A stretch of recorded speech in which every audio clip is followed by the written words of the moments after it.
covering the community, events, and people of Georgia, Carolina. This is the Means Report. Here is Brad Means. Hello, everybody, and welcome to the Means Report. We are so grateful to you for joining us, and we appreciate your time and promise to make it well worth your while. And once again, I have to give a special welcome to our Monday viewers as the Means Report continues in 2 time slots, Sunday at noon for the first viewing, Monday at 12:30 for the rebroadcast, so just reaching a lot more people, and we're very thankful for that. We're also thankful to 2 of the key players in a controversy that's been going on in the Harrisburg section of Augusta for a while now. It's a controversy over a facility that helps the homeless called Mercy Ministries, and some folks in the Harrisburg neighborhood who say, we don't want that facility here.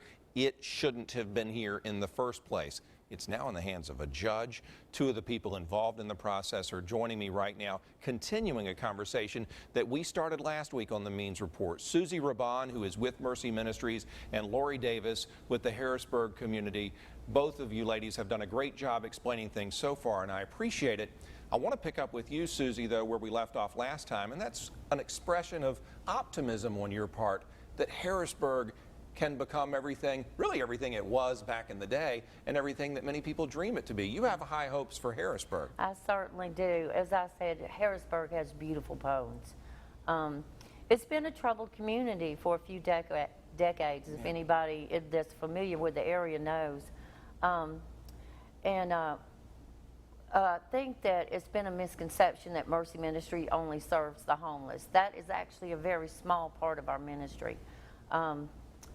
We just last week, you know, we had a big event where we handed out almost 40,000 pounds of gold watermelon to the neighborhood. We're tailoring some of the hours at our day center, which we do serve a hot meal there. Who are those people who spend the night in the Mercy Manor? What's their deal? In Mercy Manor is a rooming house. They live there. It's not a homeless shelter. That's been a huge misconception. How much does it cost to stay there? It's we charge monthly. It's $300 a month, which is about $150 a month under the average. Does anybody stay there a month? Yes. Our longest resident has been there for well over 10 years. Okay, so a lot of services to a lot of people, but Yeah. Lori Davis, I know that as a Harrisburg resident, you probably endorse what she's saying about what Harrisburg can be. My question is, can it be that with Mercy Ministries there? It cannot be, and my property taxes are due, as yours are, in September, and I pay a lot in property taxes to live where I do. And to find out that the city has known for 10 years that Mercy Ministries was operating illegally, not by their fault, operating illegally is a slap in the face to those of us that are homeowners in Harrisburg. What these guys are doing, they can continue to do somewhere else. And if it's going to be a better neighborhood, the people that they take in need to get jobs, they need to become part of the community, things of that nature. That's neither here nor there at this point. At this point, we spent over $500 to get to the bottom of why we have not been able to get this ministry moved elsewhere. Let me ask you this, and Susie, I will get to you in just a moment, but Lori, let me ask you this. What's it like to have that kind of facility in your neighborhood? I know that you want it deemed a nuisance property, and so that gives me a hint about what it must be like. But take me through a typical, hour or so in Harrisburg. Do you have scary folks walking by your house? How about a typical 10 years? 10 years of having, and I have all of these documents. If you know me, I always have documents to back up everything I say. Since this place has been in operation, they have used either law enforcement, 911, EMT, 3+ times a week for 10 years. Certainly, yeah. That is, you just had Sheriff Roundtree here last week. Right. And Sheriff Roundtree has never addressed the Mercy Ministry issue, even though I have emailed him everything he needs to know to become involved. Susie, 143 calls to Mercy Ministries last year. There was a dead lady in your place for several days before they found her. What's going on over there? Deborah was a friend of ours. She lived in that building. She paid rent in that building. She had just been released from the hospital. She had had congestive heart failure for years. She actually called us Saturday morning, I believe it was, and said she didn't feel well. And we urged her to go back to the hospital. She said she could not stand to go back to the hospital for another day, and that she was going to lay down and would call us. Monday evening, when she didn't come to our Bible study, we sent someone over there to look for her, and that's when we found out she had passed away. It was congestive heart failure. She had actually lived a few years longer than she was expected to live. Let me say this, and let me say it to you and to our viewers as well. I don't mean to sound insensitive when I ask about a dead person being in a place for 3 days, because my heart goes out to Deborah and her family and to you. But it does, Susie, create a perception that nobody's mind in the store and that strange things are happening. She was in her own room. It would be much like someone passing away in their own home. Okay. That was her home. All right. We did not, she was not a ward of ours. She was a tenant there. There aren't daily checks. No, sir. Okay. No, sir. That is people's homes. We have There young are people. bathrooms and all of the We have young facilities. people there that work at Zaxby's, that are just struggling to get on their feet and start their lives. We have older people that are there on their retirement. These people are not people without means, they're just people with few means, and we're trying to offer them affordable housing there. What should I call Mercy Manor? Not It's an a apartment. rooming house. It's a rooming house. Yes. Okay, all right. Which is totally against what they're zoned for. They're zoned for multi-family dwelling. That's true. 6 units. But Individual units. How do you reconcile what you are with what you're zoned for? Well, as I said, I believe that the interpretation of that is that we are allowed up to that. Okay. It's not the only thing allowed by that zoning. This is something that has to be worked out in court. Yes, ma'am. And it will be worked out in court. One thing I can say about that property is we own that property, and regardless of how that court case turns out, Mercy Ministries will remain in Harrisburg.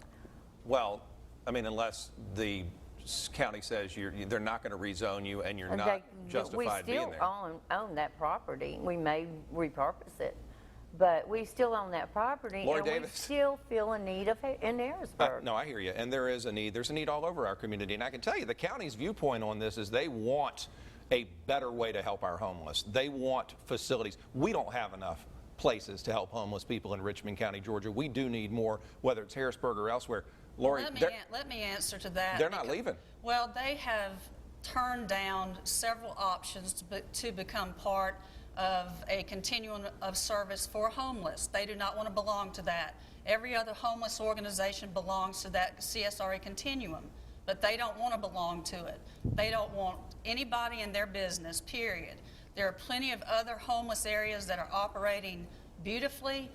The people are held accountable, they get jobs, they get on their feet. This is not happening at Mercy Ministries. It is not merciful, nor is it a ministry. It is not. I hate to be that way, and to say the court will work it out, let's hope that the DA Ashley Wright works it out as a nuisance property and has it removed out of Harrisburg. Do you live near Mercy I Ministries? certainly do. I live within a block of Mercy Ministries. Lori does have a lot of foot traffic in front of her house.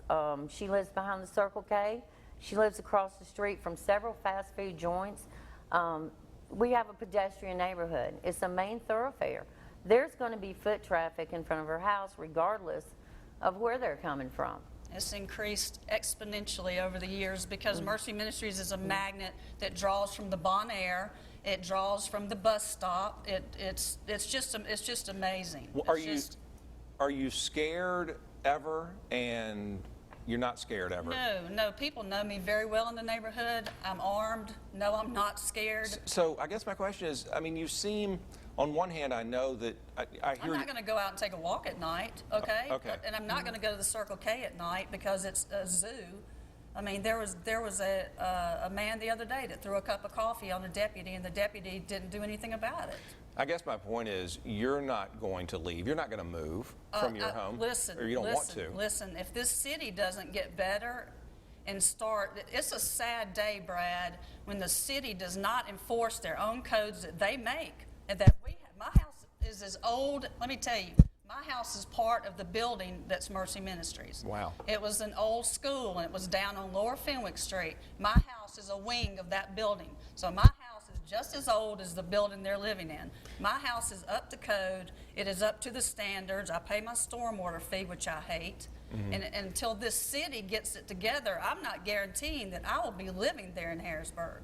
We need a victory here for the people of Augusta, and we're not getting it. I, too, am not a gigantic fan of the stormwater fee, so I get it.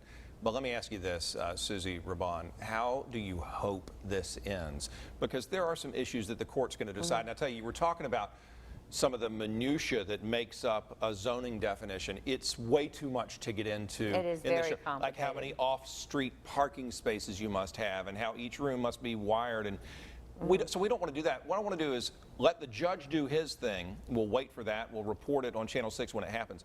How do you hope this wraps up? Well, the way I hope this wraps up, and we have not refused to be part of the continuum of care. We were members of that for several years. We are no longer members of it.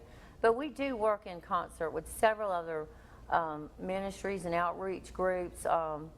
We've gone, you know, there's many, many people in Harrisburg who are reaching out to improve our community, to improve some of the generational poverty we have there. Do y'all need more money from donors to fix your place up? We certainly do. We always need more money. But they got half a million dollars for the Castleberry building. We've put a lot of money in that building, and we feel that the improvements we've made buy up some of the money from Castleberry's. That we've done tremendous improvements with that building. A large percentage of that building has been put in to that building. We have worked with code enforcement. We have addressed nearly every issue that they have brought up. The rest of the issues that we're not addressing will be addressed in court. You're comfortable with where you stand on making sure you're right with codes? I am comfortable, okay. Yes. And if, you know, and we're not above being told we're wrong. Yes, ma'am. And we will change, we will adapt. We're willing to work with anyone because affordable housing, and these are not people who don't have jobs. They're not people who are out panhandling at Circle K. These people that live in this building, and we're going to stick with the building because evidently that's the issue here. These people are there with their own incomes. We have people, you know, that are living there on retirement. As I said, we have several young kids. We have the janitor of a nearby school. In a house that has lead paint, really? No, we have young kids starting out working that need, and by the way, the paint issue was taken care of several years ago. No more lead paint? No, that's been taken care of several years ago. Let me ask you this. Let me ask you, I hate to keep interrupting, but I know we're tight on time. You've done a good job painting a picture of what Mercy Ministries is and does, and certainly what it's like. And Laura, you've done a great job of painting a picture of what it's like to live next to it. And I'll ask you the same question I asked Susie. How do you hope this all ends? I'm very disappointed, first of all, in code enforcement because they have the right, the privilege, the code, the law that says they can placard the place and condemn it. They never took that step. They sent the letter, they did everything but condemn the place. They handed it to a judge. What does that tell me about code enforcement? They could not do their job, so they hand it to a judge to sort out. And I wish the county was here to talk about it. I think they would contend that they can only go up to a certain point and then they have to hand it off to a judge. We have the right to court hearings. Yeah, and I think the county is depending on the courts and commissioners to weigh in here, which I don't think the mayor, you know, I ran for mayor of Augusta, and what I ran on was the power that mayor has, and it says that the mayor is the CEO of Augusta-Richmond County, and it is his job to see that codes and laws are put into full force. I called him and asked him to do that, and he would not do it. No response. Well, we had a very lengthy conversation. The response was that it wouldn't happen. That it wouldn't happen. That's his power right there as mayor. Well, we are going to put a pin in this, if you will. I hope that it is resolved soon.